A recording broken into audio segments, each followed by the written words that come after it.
Well, it is nearly 10 years to the day exactly at the time of this recording that Brett Trevor Holman etched himself into sporting folklore in Australia forever and a day with a brace of electrifying goals at the 2010 World Cup in South Africa. A boy from Bankstown, his journey through the Australian football ranks to become a Dutch League champion, Premier League goalscorer and a genuine Socceroos World Cup hero wasn't always easy and not always appreciated by the Australian football fan, but he got through it to silence whatever critics he had. This, therefore, promises to be a fascinating chat. It is with thanks to ISC Sport, the choice for high performance kit, and the Timbermate Group, the best products for a DIY job around your house, available at all your hardware stores, Australian owned and made as well. I'm delighted to say that Brett Trevor Holman is with me now on Greats with Garby. Brett, good to see you. You're laughing. Do you not get introduced with your middle name all too often? I think it takes me back to Sasha Ogonowski always calling me Trev. It was always a sort of a nickname around the Socceroos camp. That's for sure. Fantastic. 10 years to the day, almost exactly. I looked at my social media memories this morning, and I think to the day you're a day or two away from playing Germany, of course, and then the Ghana game came and all that transpired in your life. Can you believe that 10 years has almost passed? I don't believe it's 10 years. It still feels like it's the memory's pretty well known still. I can remember it like yesterday. Obviously, a dream come true, but 10 years it's flown past. There's so much to go through from that World Cup and other aspects of your career that people are looking forward to listening to. So I can't wait to get through it all. But yeah, you're not long retired. I guess maybe 12 months since you pulled the pin on your career. How are you handling life without playing football? I suppose it was with Brisbane Roar in the end. It was a tough one because injuries sort of played its toll in the end. I didn't play the last final season at Brisbane Roar due to knee complications, and it's not a great way to go out. I was actually on the phone to Nicky Carl, who everybody knows as well, and obviously suffered knee problems and had a career-ending knee problem. You don't want to go out like that. But in regards to what I did and the things that I did, I suppose I was happy that it happened in the back end of my career and not during the core part of what I was doing and trying to make a career out of it. Before we started this interview, you showed me around your, I won't say humble, but lovely abode there in Queensland. It's beautiful. So does that help you deal with retirement? Because I know a lot of players, regardless of how much they've achieved, that they do struggle mentally with stepping away from a game that has occupied their life so much. Are you okay with all that? You have your days, definitely. It's not something that where you can just turn off. Exactly what you said, because it was something that was a part of you for so long, especially after you became fully professional at the young age at Parramatta Power. And then all of a sudden it just goes to, okay, you're at home. What's next?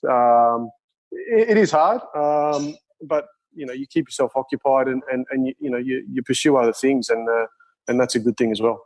So when it gets hard, when you have an off day in that respect, what do you miss the most? How do you feel emotionally when that happens? You don't feel down. I think it's just like you said, the more the missing sort of type of thing.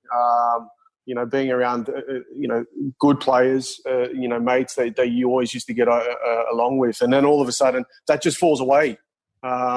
You don't have that dressing room that you miss, but also the excitement of getting out there and having a cracking training session. Also, that whole lead up of anticipation for a Saturday afternoon and going out there and playing that game, that adrenaline rush. You can't really replicate that in I suppose doing the gardening at home, put it that way. Of course not, unless you set yourself a little challenge and you got the kids running around to keep you occupied. The Brett Holman football background, I'm intrigued to know where it came from, because let's be honest, with a lot of Australian footballers, you just look at their surname and you can tell their ethnic origin and what club they played for probably. With Brett Holman, it might be a bit different. So where did your introduction and love for the game come from? It came from. It didn't come from a family thing. Dad was predominantly Aussie rules and cricket being coming from South Australia anyway. But yeah, I suppose Western Sydney. You know, that was I suppose the key, and everybody knows Western Sydney and how dominant it is with football, and I suppose that was what it was. You know, my mates, if you look back in that time, everybody still called it the Johnny Warren wog ball and stuff like that, and my mates were Italian and Croatian and Greek, and yeah, I suppose that's how I got into the sport. So did you have any battles with your dad over your love for football early on? It got to a stage where cricket was there. It wasn't at a massive level, but no, Dad was pretty relaxed in those sort of things. I think he was more than happy that we were just outside and not running around inside, and playing in the backyard and with me and my older brother, so we weren't killing each other inside.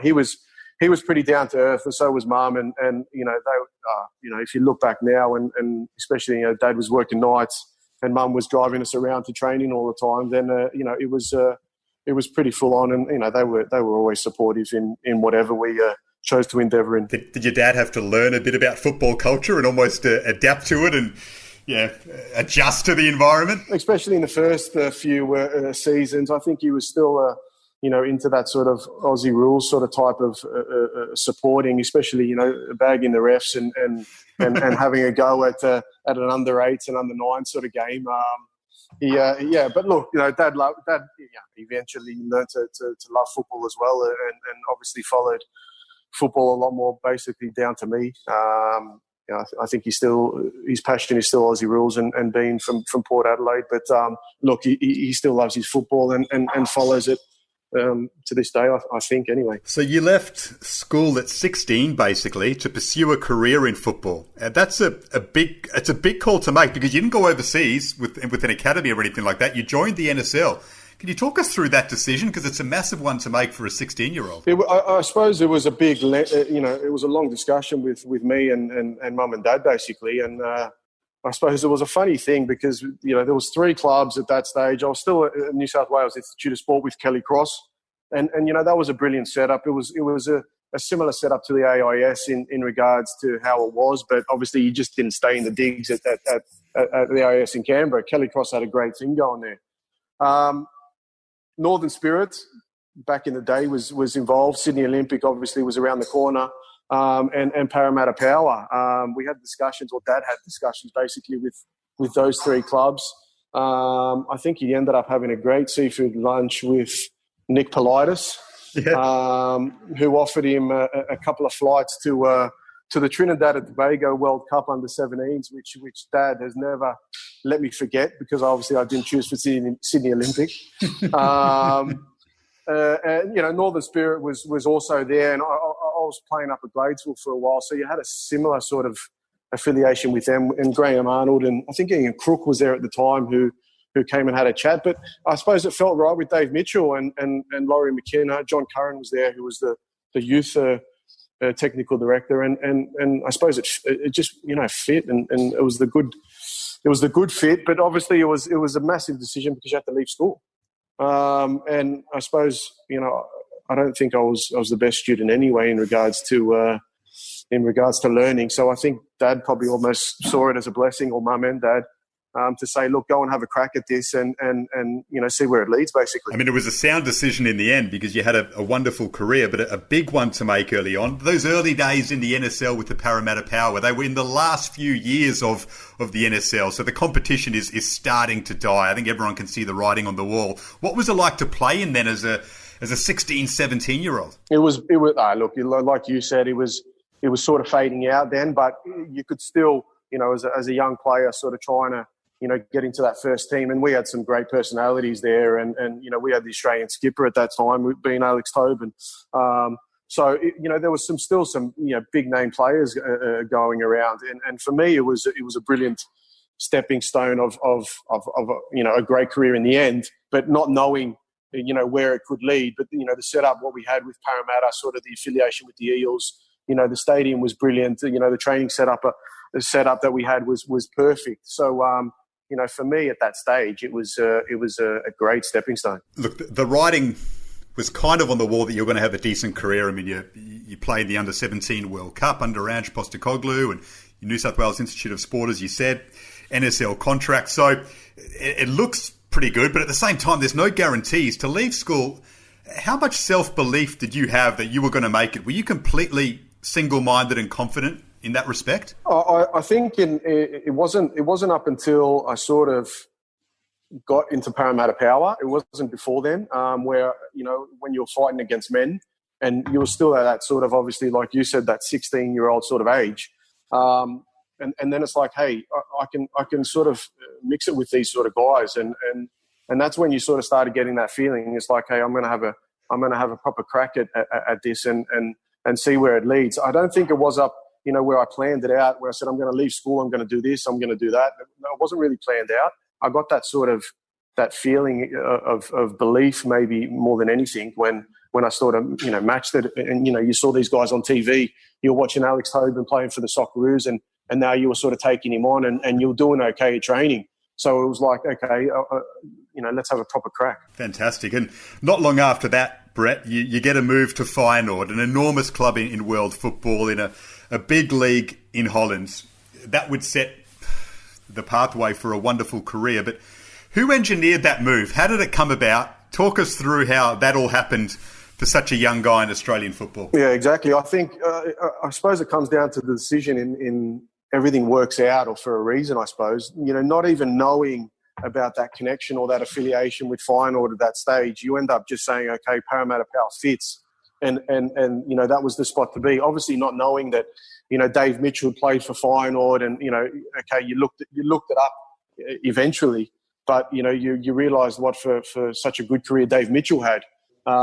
Eventually he had those, or continued those contacts that he had in Holland, and Rob Barn actually came out and saw a few training sessions at Parramatta Power, and I was fortunate that I caught his eye. Obviously, Rob Barn was the technical director at one stage with Socceroos. Everybody knew that, and got a trial 3 weeks, and there wasn't even a feeling where I was like, oh, I'm going over there to earn a contract. Really, it was more like just go and test yourself and have a great experience. You're going to Europe for the first time in your life, so it's like, yeah, great, let's go. And all of a sudden, it was like, yeah, let's play a mini tournament in Rotterdam, and I did well. And also coming back home, not even thinking, oh, I'm going to get a contract. It sort of was in the back of my mind. Dave Mitchell ended up calling up and saying, yeah, we've received an official offer from Feyenoord, and yeah, that's when I suppose things got really serious. And it's like, yeah, this is a 5-year contract. You have to leave, mum and dad, your brother, your friends, and all that sort of stuff. And it was a hard decision, but it was an easy decision in regards to, yeah, this is real. I am leaving everybody behind, but this is something that I really want to have a go at and really pursue and see where it leads. I know what you mean. It's a no-brainer, but it doesn't mean it's an easy decision either. And look, you go to a massive club and you go out on loan to Excelsior and a couple other clubs. But still, when you step into an organisation like Feyenoord with such a rich history, as such a young kid from the other side of the world, what were those early moments and early days like? My first experience was the Europa Cup. It was the UEFA Cup, actually. It was the final. I actually went to go and see it. That was my first match. It was Feyenoord against Borussia Dortmund in the Cope. And so that was my first experience. It was unfortunate, obviously, Brett Emerton was suspended for that game. But, you saw Jon Dahl Tomasson score, Pierre van Hooijdonk scoring a free kick. On the other side, you had Dortmund, who I can't even remember, Jan Kola, I think, the big Polish guy, or the Czech striker guy, yep. Czech striker. So that was my first experience of European football. So you're talking about 50,000 crazy supporters, basically, because Dortmund, obviously, everybody knows the Dortmund following, and also, Feyenoord is exactly the same, I suppose, in a smaller scale. So fanatical and. Yeah, that was my first experience, and I was like, yeah, I definitely want a bit of this. And I suppose that set everything in place to say, I want to be here and I want to achieve something great. Did you get respect early on, or was it a really hard task to try and win that respect as an Australian coming into those Dutch setups, even if it's not Feyenoord, but the teams you went out on loan to? Yeah, it was brilliant. I suppose it was brilliant for Feyenoord because they had their brother, sister club, whichever way you want to call it, in Excelsior. So it was in the same city. It was around the corner. And basically it was for the younger players on Feyenoord's books. Basically, there were a certain number of contracted players with Excelsior, but it was more or less the younger players who couldn't get a run in the first team of Feyenoord to go and play at Excelsior. And the lucky thing was that Excelsior was in the first league anyway. So you were still playing against PSV and Ajax and Feyenoord anyway. So you're still challenging in these teams. The problem was you were walking into a team of Dutch, Belgium sort of type players, and they didn't want to have an Australian there. So it was daunting. It was frightening. A little bit scary as well. Because bottom line is, they're threatened because you're going to take their position, and the bottom line is I want to take their position. So it was hard at first. Foreign language, albeit everybody speaks English in Holland. But yeah, it was, that settling in phase was pretty tough. We see a lot of Australian players now in that situation come back to the A-League because it's a fully professional league set up and it's almost a bit of a soft landing, if you like, if they can't quite crack it in Europe or it gets too hard. You didn't have that choice at that stage because, the A-League had ended. It was just starting up. That intangible, was it almost that desperation almost necessary for you to say, I don't have a choice here to succumb to this pressure, I have to make it? I don't think there was that sort of pressure in regards to I'm not going to succumb to it. I remember Dad when I first went over, he was basically, look, everybody's going to support you no matter what decision you make. Go over and give, every last bit what you can. And you see where it ends up. You know what I mean? If it doesn't work out, you've got a bed in the house to come back to, and it's no problem. I think for me, in regards to that, you probably wouldn't even say being so resilient. I think you become resilient in all those hard times. It was almost like you didn't want to come back. It was just like, no, I'm not coming back. And no matter what happens, even if there wasn't a league, if there wasn't a league, it's like, no, I'm not coming back.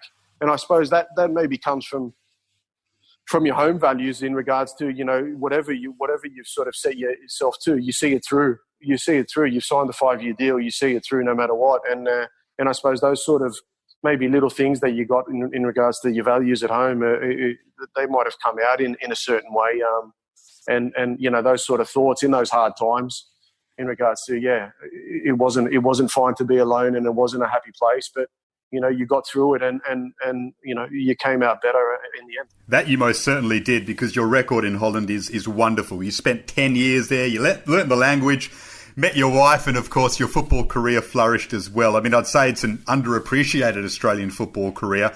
You won the Dutch title in 2008-2009 with AZ Alkmaar. The great Louis van Gaal was your manager. The likes of Moussa Dembele and Graziano Pella, who Premier League fans will remember from his time with Southampton, were in your squad. But Van Gaal, what a manager to have at domestic level. What was he like, Brett, to work with as he led you to a title?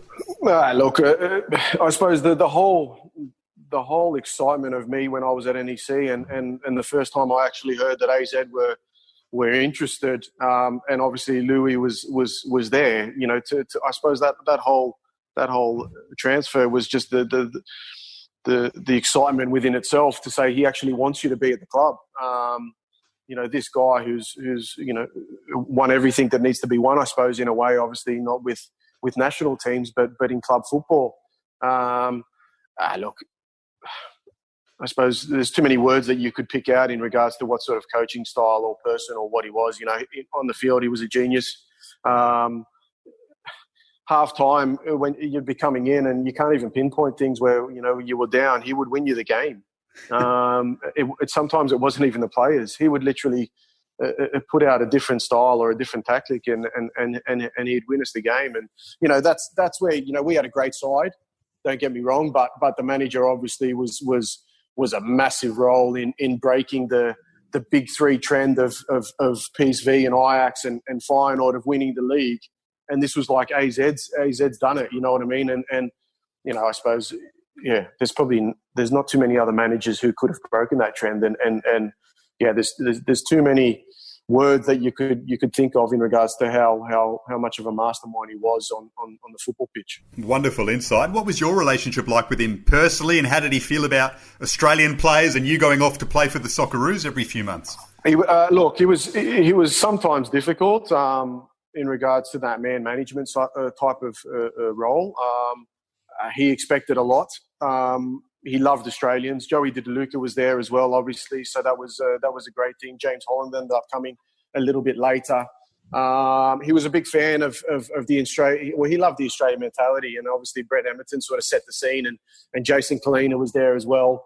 He loved that. He loved that mentality in regards to they never say die, and we were learners, we were listeners, and that's what he wanted, because he had so much information that he wanted to bring across to his players. And I suppose that was us. I suppose it was instilled in us Aussies in regards to whatever was learned, you listen and you take it on board, and soldier type players, I suppose, in a way. And he liked that. And I suppose the Socceroos sort of type thing, that's when I suppose it was hitting my straps and getting a lot more call-ups with the Socceroos. He wasn't happy. But we had South Americans as well in our team, with Sergio Romero, who's at Manchester United. Hector Moreno was a Mexican and had a fantastic career. So, there was plenty. And to be honest, he was actually amazing in regards to getting the players right, especially when you're talking about those midweek games. Then you're playing on a Saturday in Holland. You had to fly out Sunday. You had to play Tuesday night or Wednesday in Sydney, and then be ready for the Saturday in Holland again. And he was brilliant in regards to focusing on recovery at that stage. He was a big fan and a huge, I suppose, a development coach in a way to say, okay, we need to focus on these things to get these players right, because the majority of the players were internationals in our team anyway. I spoke to James Holland today a bit about your time together at AZ, and he said that the season before you won the league, Van Gaal actually threatened to quit, which is an amazing story. Can you talk us through that and how that all went down? I wasn't even there. That was the year after, but it was a big thing because I think he actually did quit, and the players went to the board. If you're talking about stories through the grapevine, the players went to the board and said, we actually want him back.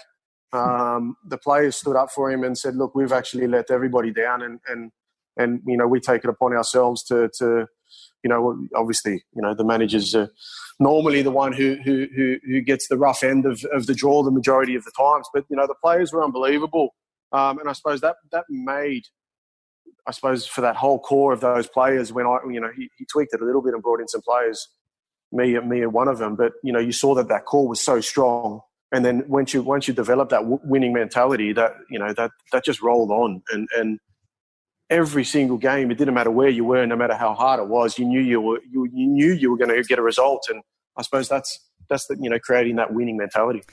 So throughout that period, you're obviously flying in Holland. You made your Socceroos debut and you were getting regular opportunities, as you said. But it's fair to say you weren't appreciated by a lot of Socceroos fans at that stage, Brett. You were probably the whipping boy of that era, similar to what Robbie Cruz went through a couple of years ago. Can you give an insight into how difficult something like that was to endure? I think, like you said, in regards to the first sort of phase, I think I didn't really pay much attention to it. I think it was more when it got close to that 2010 sort of World Cup and selections and players vying for spots.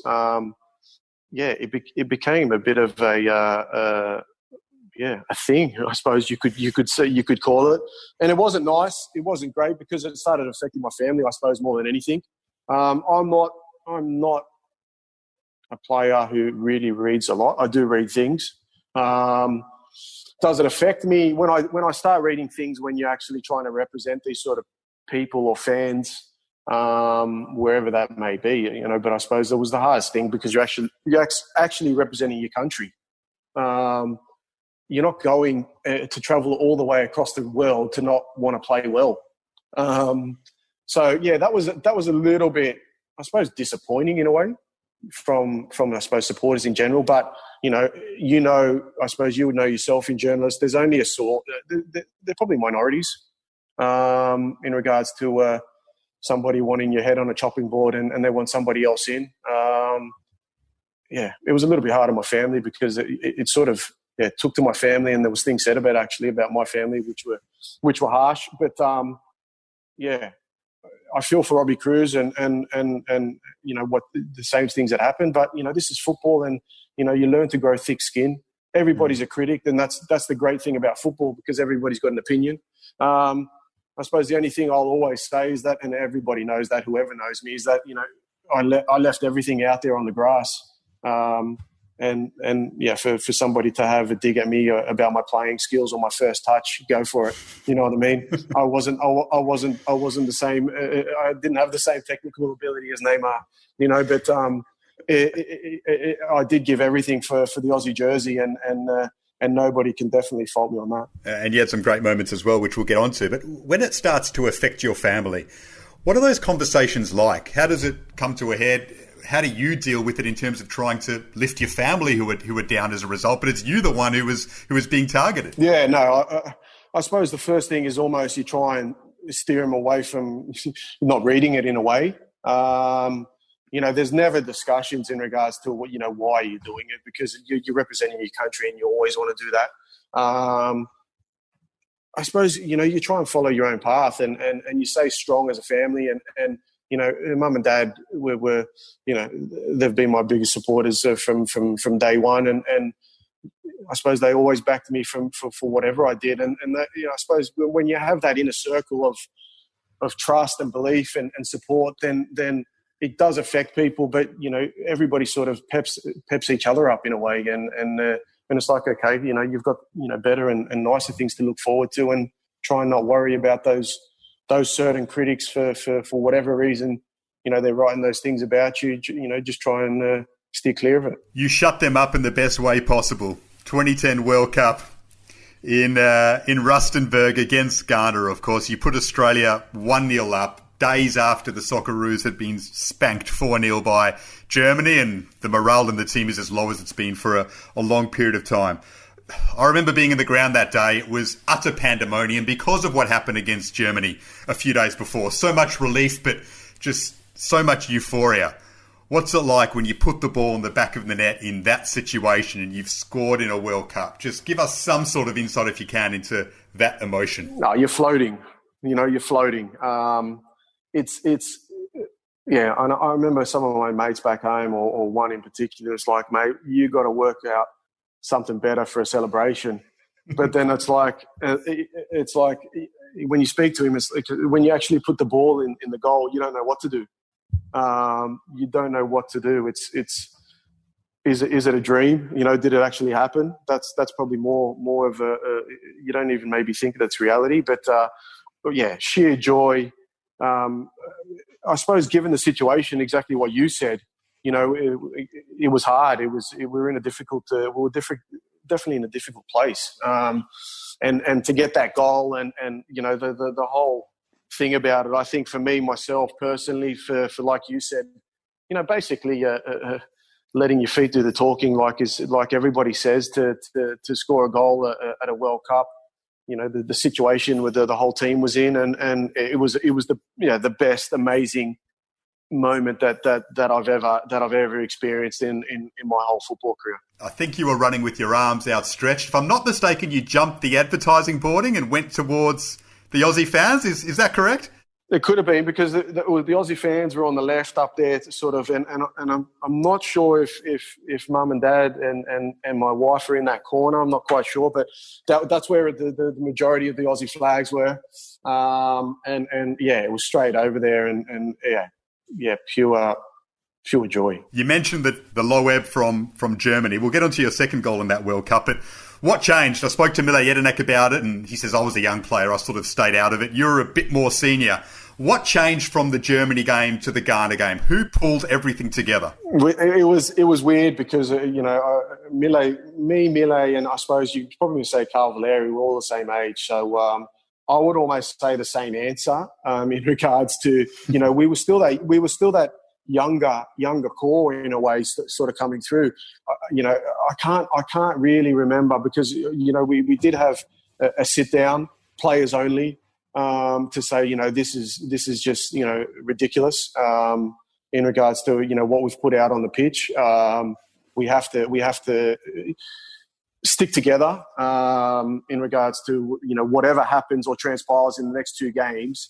We're talking about keeping our heads high and showing the world more than anything. I think more than ever, I suppose you're talking about the players who experienced such a fantastic and exciting experience in 2006. Those players were the ones who were like, hey, we can't just all of a sudden let's just compete and do what we did in 2006 and all of a sudden just get spanked 4-0 against Germany and let all the cards fall down. It's 3 years of hard work and those hard words and I don't think people were pinpointed at, but it was definitely a hard talk to say, hey boys, this is not the way Australians go down, and this is we're disrespecting the Aussie jersey basically in the way that we're performing. Thankfully, you did turn things around at that World Cup in emphatic fashion. You led the way against Ghana and then carried it on against Serbia off the bench with a quite brilliant World Cup goal, picking it up and running with it from deep and then driving it home. Was that all born from the confidence from the Ghana game? What was going through your mind in that moment? I think it was born from the whole camp beforehand in South Africa. Scoring against New Zealand before we left, scoring the winner to make it 2-1, to get out. Everything, it was almost like it just fell into place. Everything fell into place. I think 9 out of 10 times I probably wouldn't have even shot from there. You know what I mean? Jason Kalina doing his tricks and flicks and giving me the ball halfway. It fell into place. And I remember, my old man always said, and I spoke to him a lot before games. Some of the things always stuck with me, and it was just like have a go, and whether I heard his voice or heard those words maybe before when I picked the ball up at halfway, I don't know. But, yeah, it was a bit ambitious to actually shoot from that far anyway. But, that whole time, the New Zealand, the lead up, I was felt so great in our training camp. I was pumped. I was hungry, and it was my time, and that's what I felt, and I suppose those Ghana, that Ghana goal where the ball the keeper parries it, it could have went anywhere, But I think those sort of things you sort of bring on yourself in regards to, okay, no, it's mine. I'm getting it, and I suppose that sort of. Yeah, I suppose it came out in the Serbia goal as well. You didn't listen to your mate though, because I think the celebration was exactly the same. Arms outstretched into the one corner. It was a shocker. It was a shocker, but 2 goals at a World Cup, and I suppose you don't even think about that at that moment. You're thinking about, Jesus, how many goals do we need? And I remember Pim screaming, "Get the hell back!" And I'm too excited about celebrating. And I think I came on, and everybody knows coming on in those sort of circumstances and scoring a goal, you're just out of breath as well. And it's like, you've got to get running. Let's who knows what could happen? Obviously, it didn't happen, but it was a lot in one sort of situation. If the Germany deficit had been lower, then perhaps you do get through to the next stage. It was a shame that it transpired in that respect. I do remember covering that World Cup, a lot of innuendo around the team at that stage. Unconfirmed reports about division in the camp and splits between some of the big players and self-interest taking over. And Mark Viduka made comments about the 2007 Asian Cup recently as well, saying that there was self-interest in the camp and some people cared more about off-field things than what was happening on the pitch. Was that the case at that World Cup and in that Socceroos era at times in that squad? I remember, and I saw the things on what Mark Big Duke said, and obviously that was my first big sort of tournament of that Asian Cup anyway. And I suppose the words that Mille said when I was there, I was a pup for that Asian Cup completely. So I was like, I was oblivious if some things were going on in regards to the hierarchy and stuff like that. In regards to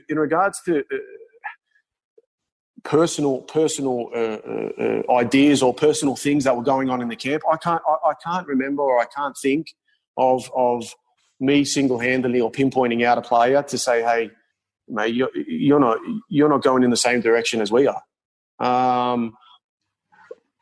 I think if you would have an honest chat maybe with a few of the older players, I definitely think that there would be some sort of stories that would come out. The only problem was when we were that younger sort of group, because there were groups in the Socceroos camps. Well, like in every team, you have your older groups, your card playing groups. A group in the middle who wanted to, always wanted to do the tourist thing. There were groups, but no, there wasn't one person who I had to pick out and say, hey, you weren't traveling in the same direction as us. I can't remember.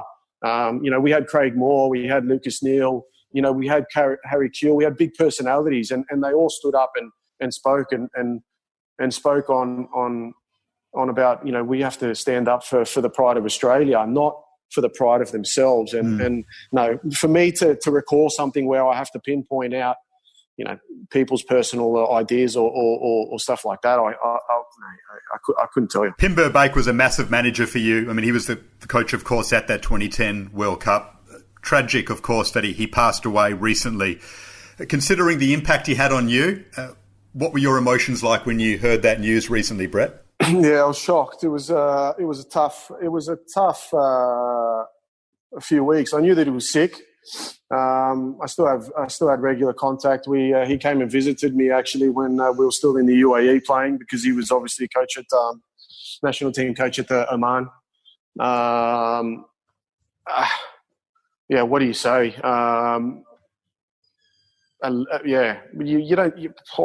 It's hard because it's the guy. If you see all the things that happened, and we discussed it earlier in regards to, everybody sort of wanted my head on a chopping board. He was the one who stood up for me. He didn't care about, those people saying, no, we need him in, or we need him in, and we want Holman out. He was like, no, I have faith in you. And he did it over in numerous occasions. And, I'm so happy that I could have repaid him in those certain moments that we discussed at the World Cup and those certain times. But, yeah, Jesus, you still don't believe it. What a great guy. A father, too young to go, gave everything to football. I loved the man, and he meant heaps to me in regards to my football career and off the field, in the relationship that he had with me and my wife. It was one to treasure, definitely. Well said, Brett.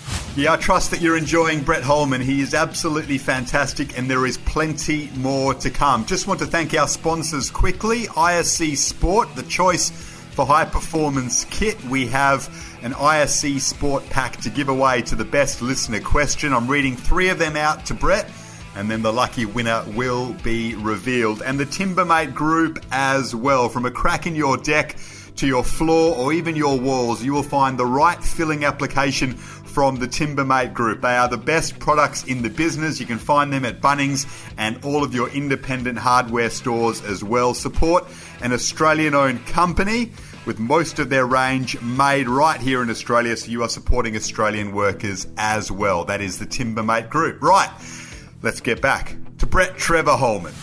That World Cup, Timbermate's influence, it laid the foundations for you to have a wonderful era. You win the 2012 Australian Footballer of the Year. The critics have been put in their corner. You're arguably Australia's best player for a number of years.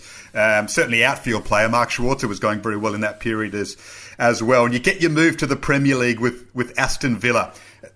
I dare say you would have had a few clubs in for you. Who were the other clubs that perhaps were coming in for you at that time that you had to consider? There were look. If you're honest, West Ham were there and thereabouts with Avram Grant, who was the manager at that stage. Those were the two vies. Look, there was always talk of certain interest and clubs, but the concrete that came out of Aston Villa at that stage with Alex McLeish, that was the big one. And, you take the tour, and I was off contract at AZ, so I ended up signing a pre-contract in March. So I had to go over and just do a pre-medical anyway, just to see how I was before you do the complete medical anyway at the end of the season. Had a chat with Alex McLeish, did the standard tour of the grounds and all that sort of stuff, blown away. And the dream is about to happen.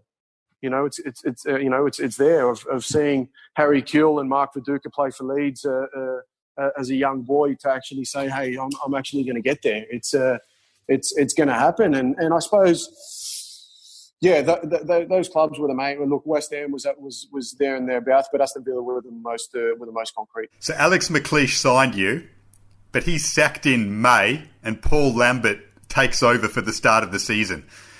How unsettling was that? I walked in to do the extra medical or the final medical at Bodymore training ground, and Alex McLeish was walking out with his boxers.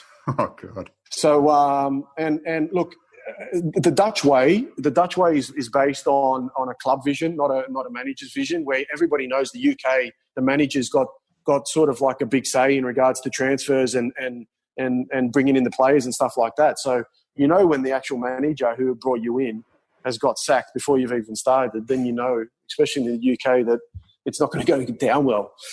My first discussion with Paul Lambert was, I think, him literally saying, I don't know who you are, but you're here now, and let's see what happens. So I was like, this is going to pan out to be nice and fun. So look, and in my style of fashion and the way I've gone about it in every setback, whether you call it a setback, it was like, look, I'm here now. It doesn't seem like the best of scenarios because, I could be in for a bit of trouble, but mate, I've got a pre-season to show him. So I'm going to go out there and I'm going to work my socks off and absolutely kill it on our pre-season tour and see what happens after that. To his credit, I mean, you started the first game of the season, I remember, so you make your debut against West Ham, who were in for you as well, at Upton Park, and you did play a fair bit in that season. But that first game in the tunnel, alongside the West Ham players, walking out to make your Premier League debut, a boy from Bankstown, what's going through your mind then? Exactly what I said. It was a dream. That was. You talk about my time in Holland. I'll never forget, and I'll never want to replace it for anything because I had the greatest time, and it built foundations for everything, afterlife as well. But like I said, watching, Mark Viduka score against Liverpool and waving to his mum on the camera and stuff like that, it was, those were they created boyhood dreams for me to say, not that I wanted to wave to mum, it would have been nice if I would have scored a hat trick, but it was, I wanted to play in the Premier League and like you said, West Ham, great tradition, amazing stadium, blowing bubbles, it was like, what's going on? It's like a movie. So, It was amazing. I didn't have the greatest of games, but it was you tick the box. That was one of my goals, and it was a big box, and when you walk out, I could tick it. So it was definitely one of those dreams came true. You had a solid season in the end. You scored in the League Cup, I think, and you scored in the Premier League as well. You got one away to QPR. Why did you leave Aston Villa in the end after just one season, considering that? I remember a lot of people in Australian football being dismayed by that. We didn't have many Aussies at the time. You were going okay. You left to go play in the UAE. How did you come to that decision? I suppose I had a frank chat with Paul Lambert. The first half of the season went brilliant, I thought, in regards to the game time, not performance-wise, but I suppose if you look at that little period, Aston Villa was sort of almost like a sinking ship anyway. They ended up getting relegated, and that was sort of that sort of era anyway. He basically said, "You're not going to play with me." So and I was like, look, I've signed a 3-year deal here. I've brought my family over. I've invested everything. I want to play in the Premier League. This is what I want to do. And the bottom line was look, if we ever get a great offer or anything, or you decide to go, then go, because I'm not going to stand in your way, and the club would be happy to let you go. And I didn't even really, because I went away for the qualifiers straight after that discussion to Australia, and honestly, I didn't even think about it. I didn't even think about moving. I just thought, I'm going to do the same thing at pre-season. I'm going to work my ass off. I'm going to crack on, and I'm going to show him. I know I've had a year now to experience what the Premier League is, what I need to do. I've adapted. And now I know what I need to do to make me a player of a Premier League player. And then the spanner comes, and then it's a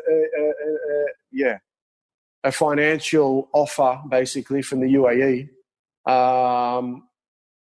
that came out of nowhere. And then I suppose, me and my wife had a frank chat. To say she was unhappy, in Birmingham would probably be okay. 2 kids. I travelled heaps that year with the Socceroos, with the qualifiers, so she was alone a lot. And I think the only time the sun came out was actually the day that we left. So I suppose she wasn't too happy about that. So the whole year was pretty grey. But no, look, she just said in regards to adventures and stuff like that, she wanted to give it a crack. I think that whole adventure thing and how sour, I suppose, the ending part of that Premier League season ended, I suppose tipped us over the edge, maybe more than anything. The offer was amazing financially, and we were almost like, let's have a crack and see what happens. And maybe it was almost like, okay, the Premier League's maybe not for me. That was probably my answer, maybe. Do you have any regrets now about that? I mean, you've explained it so well, but do you have any regrets in terms of saying, I should have just tried to stay in England, even if it's not the Premier League, for a year or 2 more? Yeah, I don't regret moving to the UAE because I had an absolutely amazing time there. I've actually made some fantastic friendships there. And our experience and our life that we had for those 3 years with the kids, it was amazing. Something that I'll never ever want to turn away from or replace. But I do regret not staying in the Premier League, or at least not trying to maybe wait out and see if somebody else came in.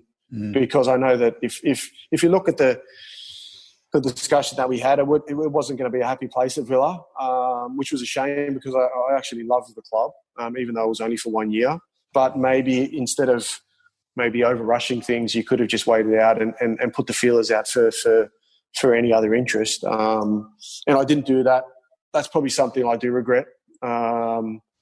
Because I do believe that I could have made a good dent in that league. I know how much you like the UAE. I caught up with you at the Asian Cup 18 months ago, and I could tell you really enjoyed being there, and even the footballing side of things, you really love that as well. But it's a completely different culture, obviously, to the Premier League, whereby player power can sometimes reign at clubs. Can you give some insight into some of the things that go down where players can just do what they want? It's a hard one in regards to, because you've got that maximum foreign players or minimum foreign players and maybe the standard in certain players. If you look at the UAE national team, they've got a great national team for the Asian continent, and they're always fighting. Obviously, you see that they're in that top 4, top 5 sort of thing when they're playing the Aussies in semi-finals of Asian Cups and what have you. But after the national team, the rest of the league sort of falls apart in regards to standard. And that's when it's hard. And that's when they expect the foreigners to stand up and basically go on Michael Owen, Maisies and score like you scored against Argentina, basically. Yeah. Every single game. That's hard, but that's a different pressure as well, which was fun. But mate, there was some cracking things in regards to educating them for recovery sessions because they had no idea, and especially with the humidity and the hot weather over there, it's like, look, we need ice baths, hot and cold, contrast. And then they ended up bringing in 2 jacuzzis with disco lights and filling one with ice and the other one with blue lights. So that was a hot one. And I was like, yeah, okay, this works, but, maybe we can just get, an ice bath basically. But, things like that where it was a great eye-opener, friendly people, definitely really, really hard in regards to the conditions. And everybody knows that from the Socceroos about the humidity and the playing style. And the journalists would know that in that Middle Eastern area, how hard it is. But yeah, great experience. Yeah, experience of a lifetime. Is it true that some of the higher paid players, if they didn't want to come to a training session or a team meeting in the morning, they just don't? They'll just rock up later and say, well, if the coach doesn't like it, well, we'll just get rid of him. Well, there was some whether it was foreign, local, I'm not quite sure. There'd be some, if you look at The Last Dance in regards to Dennis Rodman, who would take a little holiday to Vegas for a few days. Not that players were going to Vegas, but, you would have certain players who would go on little mini holidays during the season and then all of a sudden just rock up to training and as if nothing happened. But, look, I think that's why they love Australians over there as well. They love the professionalism and you're setting an example and you do the right things and you respect their culture. But yeah, definitely an eye-opener. You were still playing for the Socceroos all through that period and scoring some goals on the road to the 2014 World Cup. But then Holger Rosic goes out, Ange Postecoglou comes in and you don't go to, the Brazil World Cup in 2014. You don't end up going to Brazil. How did that conversation go down? Why did you choose to retire when you were only 30 years of age and seemingly one of the players who could contribute to a young group under Ange? There wasn't a conversation. There was no conversation at all, which a lot of people have documented on in regards to, okay, he was pushed or he was told to do this or something like that. I never had a conversation with Ange. I was playing in the Go. Obviously playing basically every qualifier on the whole guy who were deserved every credit that he deserved. I think he was a bit unlucky in regards to organising or the FFA organising 2 friendlies against Brazil and France maybe. But no, look, who knows? Footballers get feelings, you get vibes. And I thought it was my time to say, this is where it should stop. I didn't get called up for the first game. I think it was in Sydney. You would probably, for Ange's first game, I never got called up. Second game, I was on standby, ended up getting called up in London, if I'm not wrong. Yep. And then, after that game, it didn't feel right. It didn't feel right at all. And I had a chat with mum and dad. I had a chat with my wife and supportive as ever.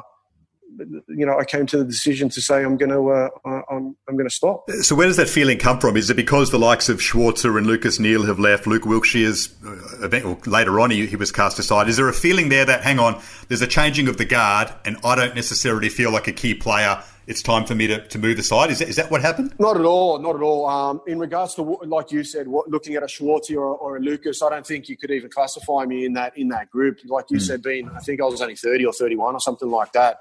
I was flying. Flying. I was enjoying my football still.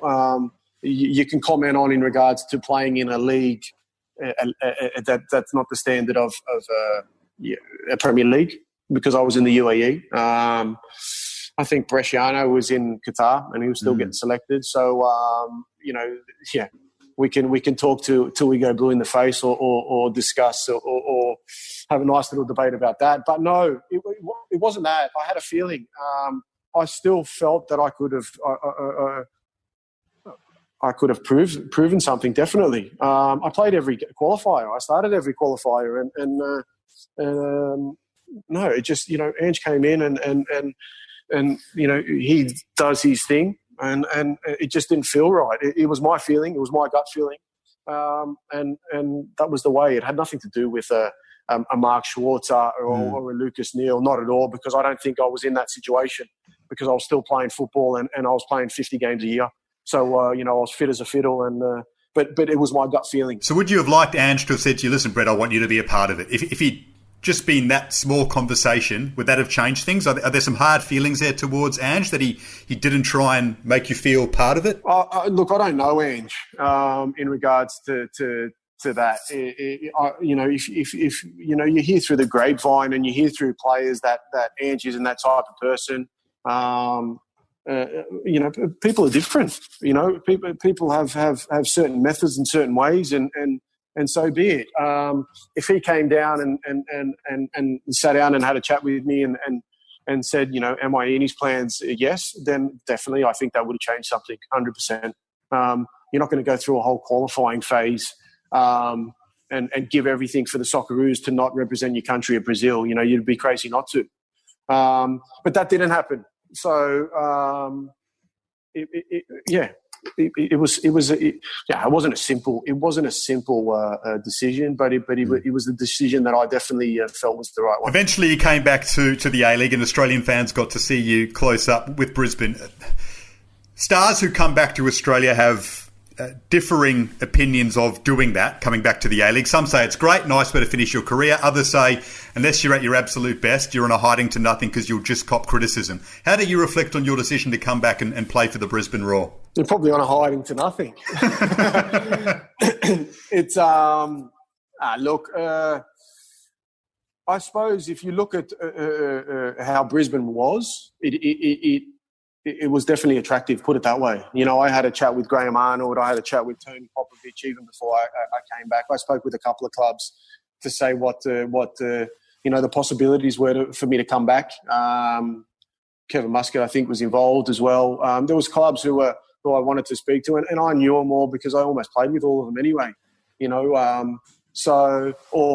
Worked under them in regards to Graham Arnold or Kevin Muscat.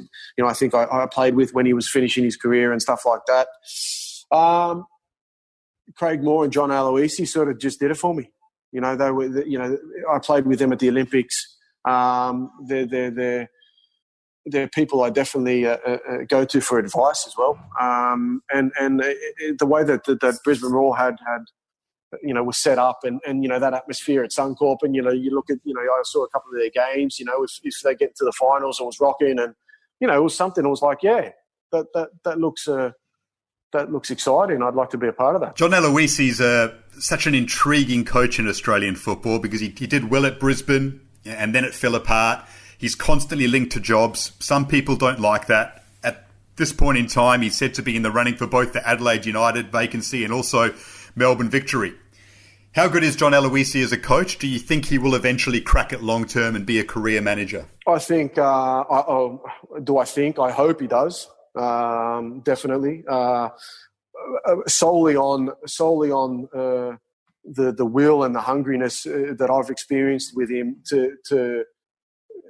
you saw him as a footballer. He succeeded, and I think that's I suppose eating at him alive, no doubt, every single day because he wants to succeed as a manager or a coach as well. I liked him. I enjoyed working under him a lot. He has some great ideas. The way he wants to bring football across and the way he's on the pitch and implementing things and bringing across the players, I think he's got a great career ahead of him if he gets a chance again, because it is going to be hard for him. He'll know that after not succeeding at Melbourne Heart and obviously now with Brisbane. I honestly hope he does get another crack at it because I do believe he could do some really, really exciting things. Yeah, hopefully that opportunity comes, but hopefully some young coaches also get the chance in Australian football. Right, we've got some questions to finish on, Brett. Before we give away our ISC Sports Pack for the best question, there were plenty on Twitter. Thank you for your submissions, but I've chosen 3 to read out to you along with the winning question. The first one from Nick Rojas is a fun one. Who was the biggest pest in the Socceroos camp? Oh, who's a pest? Wow. I have no idea. Good question. Good question. Definitely a good question. Paddy Casnovo could be a pest sometimes when he was in and around, but he was obviously not hugely predominant. Everybody had their ways. You know what I mean? I'm trying to think every time we're on the bus, because that's when everybody used to come out, and that was sort of the fun time before we went back onto training. You know, the music would be on, and it'd be a fun time. Tim Cahill never, ever shuts up.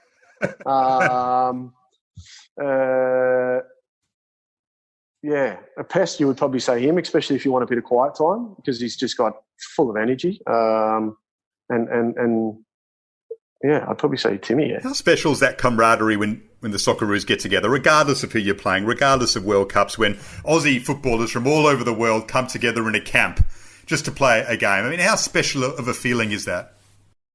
I remember you having a quick listen to you with Jamie Carragher and discussing some things with the English, why they don't succeed when they've got, you know, probably one of the best teams normally on paper, and they don't succeed. And we have something. It brings us together. It's amazing. It's a feeling that you can't describe. It's going into camp, and it's the best time ever. It's so enjoyable, and I suppose it's different because maybe the English are all playing in England. That could be one thing. All the Australians are coming around, especially when everybody's, I suppose in that time, not now more than anything, because there's lesser players or fewer players in Europe these days. But that whole coming together and being recognised as a player, you know, working hard and trying to make a name for themselves, and then enjoying each other's company and just being Australian, I suppose, that's so massive. Fantastic. Yeah, I've seen it for so many years, and it just seems like you're having the time of your lives. A couple more questions. One from Willem van Denderen, who sounds like a Dutch native somewhere along the line. He says, people often say the Eredivisie is a great development league. What is it about it specifically that makes this the case? Because they're so focused on detail. And you know, you just call it the Dutch school. Everybody knows it. You know, you take out your Snyders, your Van der Vaarts, you know, and you're talking about the newer era with you know, Frankie de Jong and Donny van der Beek and Matthias de Ligt. These sort of guys who are at big clubs already at such a young age. They're so focused on details, and you know, me and you could have some fantastic discussions about, and Optus have already started them in regards to how we can change our game in Australia. But you know, that is a major factor, and you know, the Dutch have got it down pat. They focus and they don't stop, and they do it every day. And it is repetitive and it is boring, but it's essential, and you know, that's why these guys are playing at the biggest clubs in the world. That probably flows into our winning question, which comes from the Talking Dribble account, which I'm pretty sure is young Ari Patikas, who is the son of Jimmy Patikas, an NSL and Socceroos great, of course. So an ISC Sports pack is coming your way, Ari, if it is in fact you, which I think it is. But he says, having been coached by Koeman, Advocaat, Van Gaal, what do you, Brett, want to pass on to juniors in your own football academy, the Brett Holman Football Academy? First and foremost, the first thing when I get out there is enjoyment. If there's no enjoyment, then I think the learning goes out the window as well. Because when you're enjoying, learning it's not learning; it just comes freely. You're just picking up tips while you're just playing around and enjoying your football. I think enjoyment's key. But looking back at all my coaches, whether you're talking about Van Gaal or Kelly Cross or Pim Verbeek, you have to listen, you know, because these guys know what they're talking about. And listen to your coaches, listen to the people supporting you, to you know, your dad who's trying to help you out even, you know what I mean? You, at that young age, you have to be not good footballers, you have to be good learners.